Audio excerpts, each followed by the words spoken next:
Thanks for the introduction again. My name is Leanne Yeatman. I am the Director of Administration for F12.net. Wait, I think we should probably Snapchat this experience to our team. Yes, we should. We do like our social media. Smile. I want to get all of you in it too.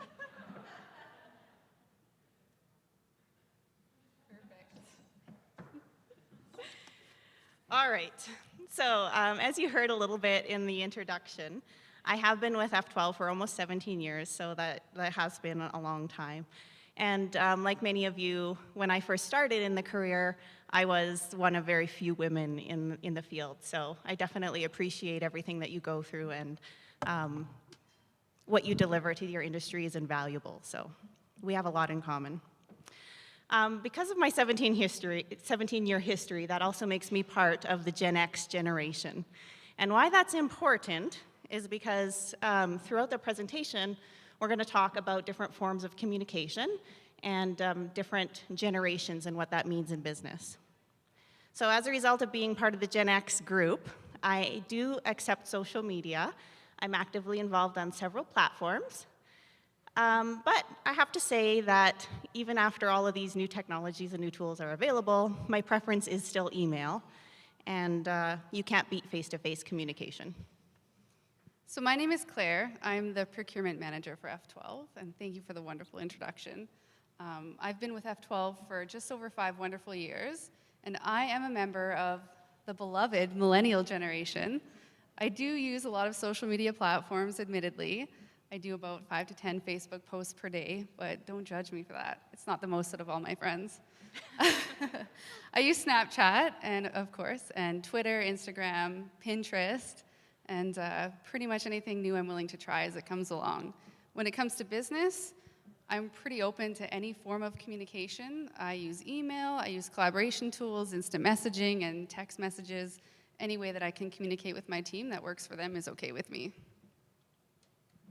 So when we first got together and started to plan out what we were going to talk about today, I know the gist is supposed to be largely about social media and to train everybody and teach you about all the cool things that are out there.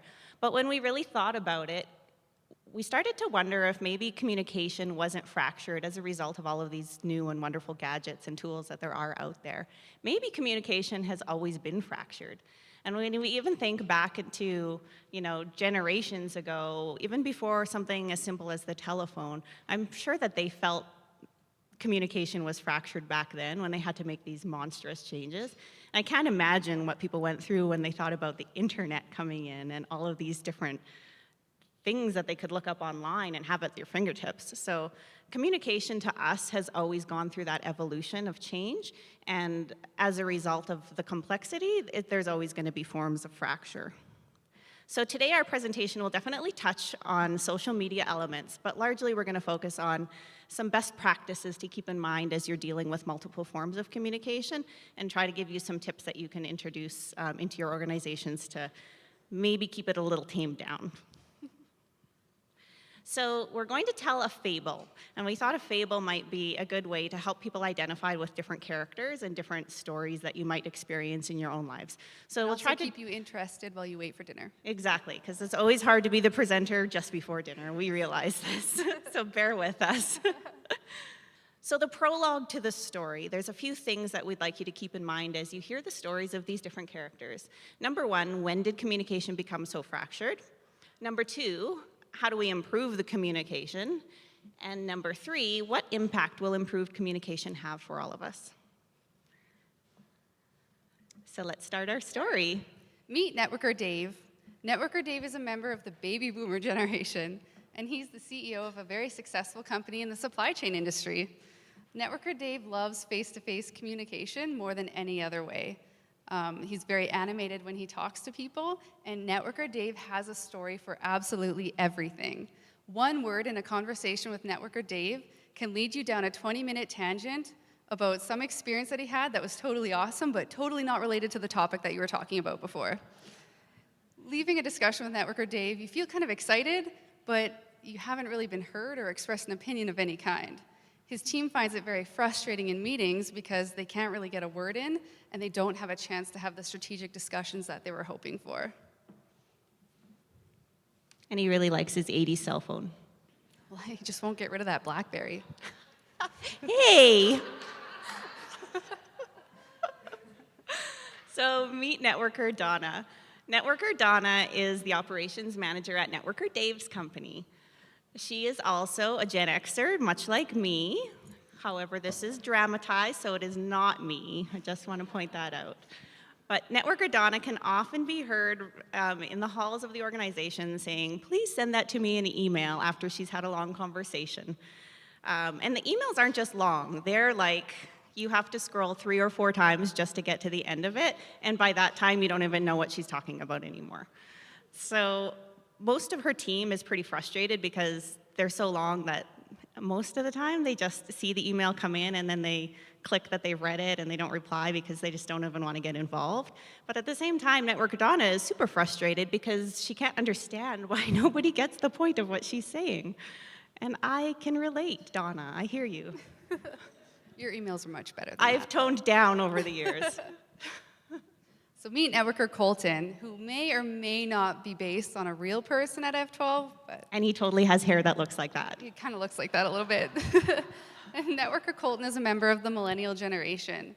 He's just started in an entry-level role at Networker Dave's company. On his first day, he downloaded 3 different types of software to his phone for the purpose of collaborating with the different teams that he would be working with. He also added all of his team members on Snapchat, Twitter, Instagram, Facebook, and they traded phone numbers just so that they could text message and use WhatsApp. Not for phone calling, though. In the first few months on the job, networker Colton was finding things a little frustrating because while he loves using a lot of different platforms, all of the different teams in the company were only using different platforms. So he had to check every single platform before going to a meeting just to get all of the content that he needed for that meeting. While he doesn't really have a preference, he does feel like it would be maybe a little more efficient if everybody was standardized on one platform. Probably the ones he picked. With all the cool features. So Networker Dave knew that something needed to change. And this comic was something I found because I can totally see somebody like Dave saying this, but it says, I'm phoning you to let you know that I've faxed you to say that I've emailed you asking you to please call me on his 80s phone. So Networker Dave knows that things need to change. There's a lot of things that he's identified in his business that are really not working for him. Certainly a loss of productivity because poor networker Colton and all of his friends are just spending all their time on these darn social media platforms and Snapchatting with filters and Twittering and who knows what they're doing, WhatsApp. Oh my goodness. Slack. So in addition to low productivity, the leadership team for Dave is actually feeling quite disengaged. They're most of the time stuck there in those meetings that we heard about. They don't feel inspired. And even though Networker Dave is more passionate about where the business is going than he ever has been before, the leaders don't really feel like they know where that is because he's often off on his own little tangent. Most of the time, leaders sit in silence, there's no strategic discussions, and overall, Networker Dave is pretty frustrated. So he decides that it's time for him to get some help. Meet Communication Connie. Connie is eager to help networker Dave solve his communication conundrum. She's heard this story many times before from many different companies of varying sizes. She knows that with a few simple changes and a bit of training, she can help networker Dave increase his productivity and boost the happiness of his networkers. The first thing that Connie recommends for networker Dave is for him to work on his own face-to-face interactions with his team. She provides him with 3 simple strategies to start practicing right away. The first one is to be present-oriented.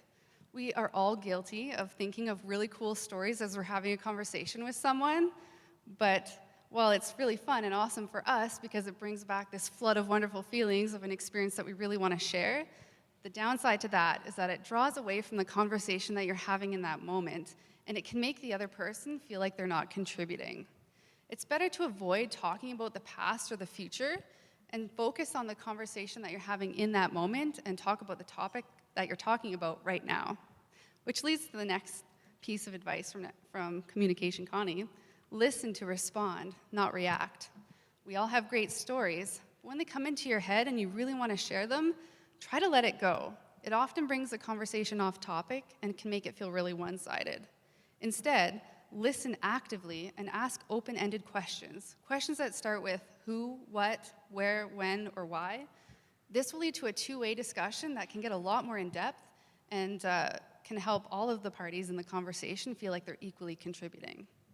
And the third and final thing, when you're having a meeting, especially if you're the leader, try to keep it on the 80-20 rule.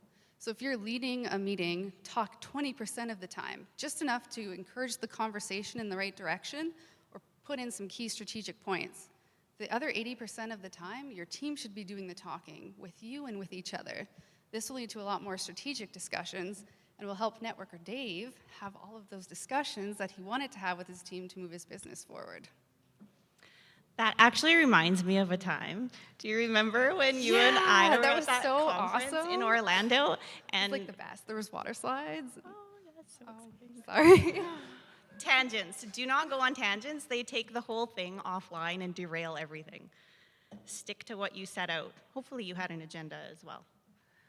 So the next part of Communication Connie's recommendation for Networker Dave was to standardize on a set of tools. So this is where social media comes in play. I don't think that you have to be an expert on every single platform that's out there. You need to identify the ones that have the biggest value to you and your organization and go after a strategy that fits within those parameters.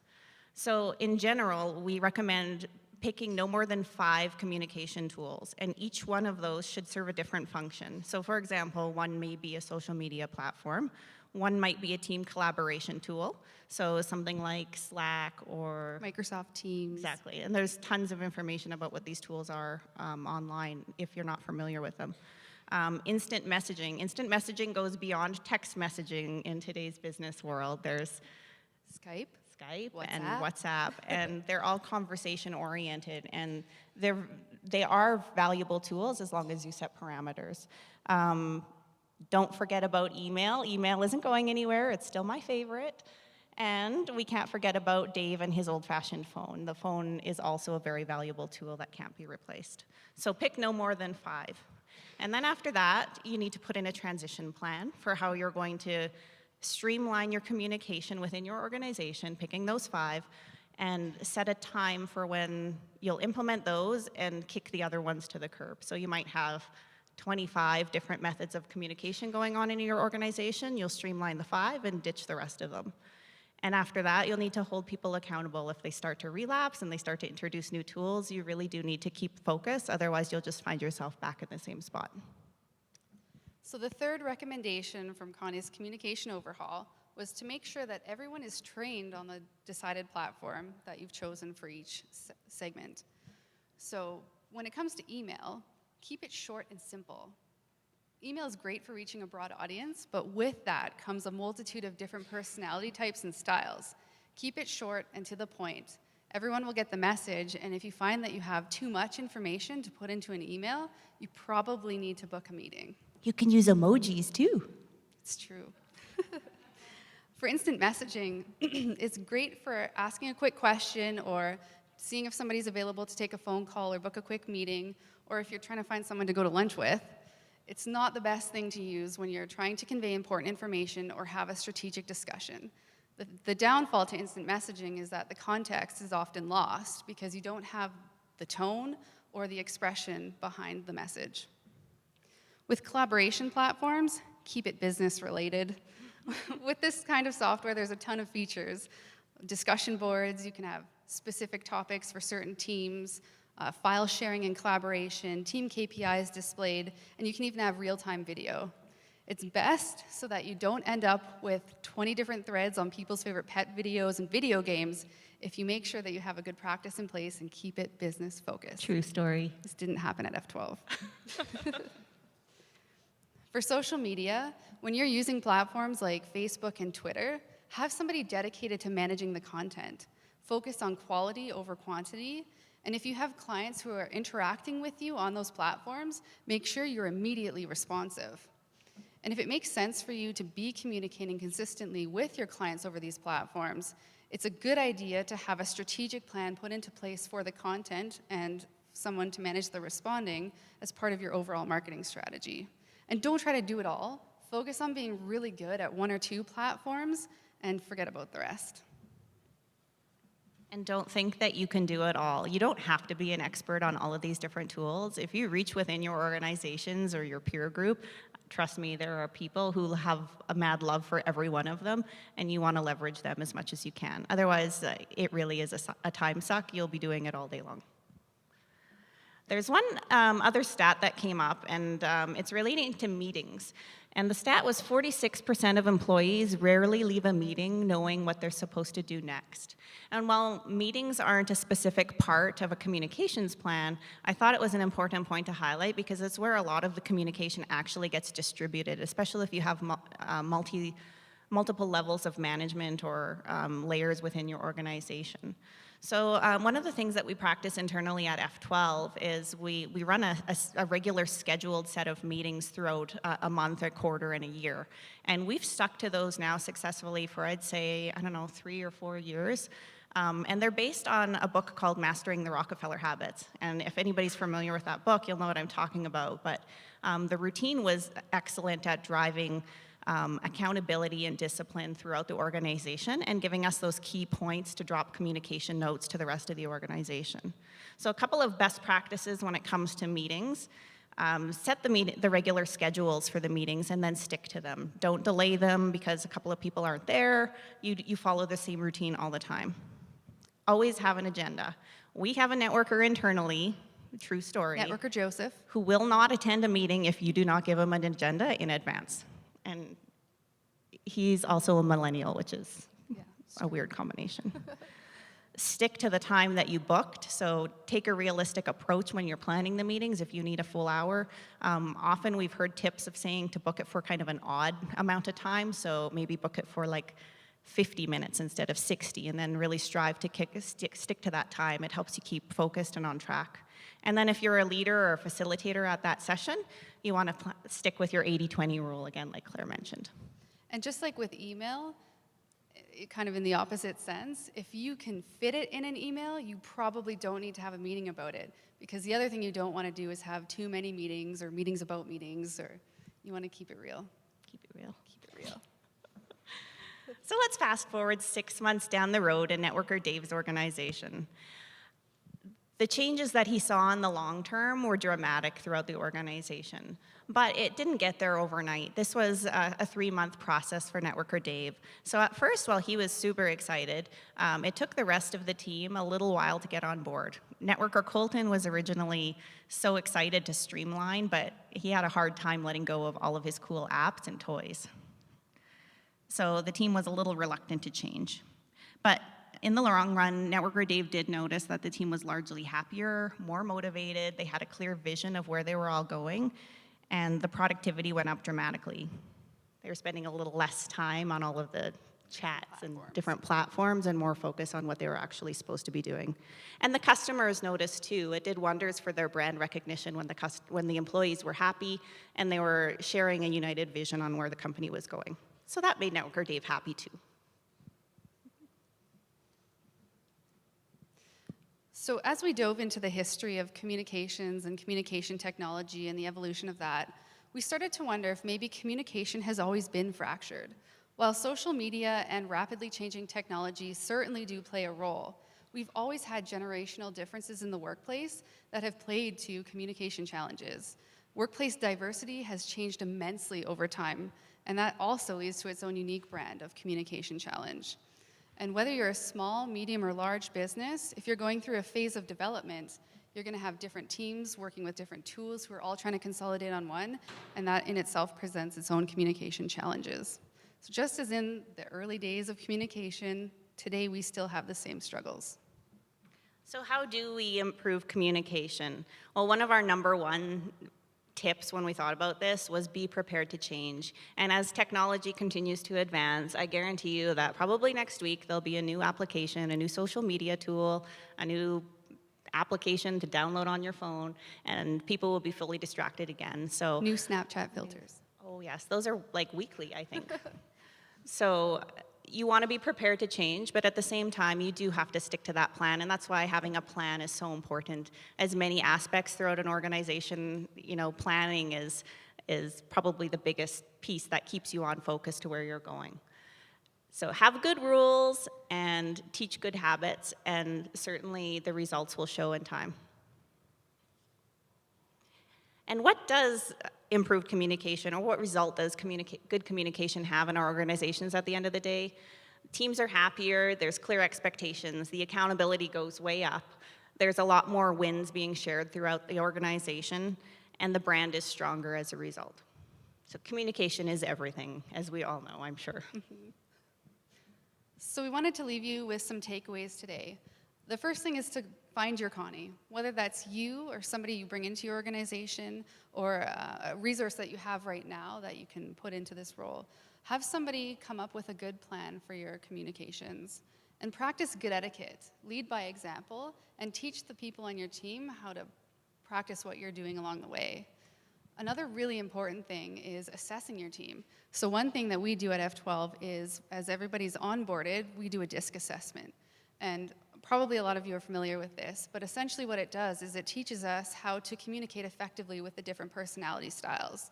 So if you're a D-type person, which is not like me at all, you need to keep it short and to the point, because if you go on too long with too much information and detail, they'll get disengaged really quickly.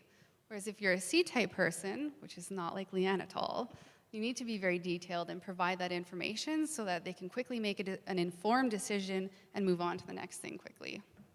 So once you have a communications plan in place, you want to make sure that you continue to measure it, hold accountability with your leadership teams, and make sure that everyone continues using the platforms that you've chosen. Don't forget to investigate new ones as they come along as well. And always keep it real. We're still people at the end of the day. We haven't been replaced by robots yet. Embrace the emojis. Embrace the emojis. You want to make sure that you still inject that personal touch when you're communicating with your teams. That is all for us today. I put up our contact information. Hopefully it's not too small to see. There wasn't room on the screen to put all of Claire's social media pages, so you can find me on LinkedIn. Can find her. Thank you all again for having us here.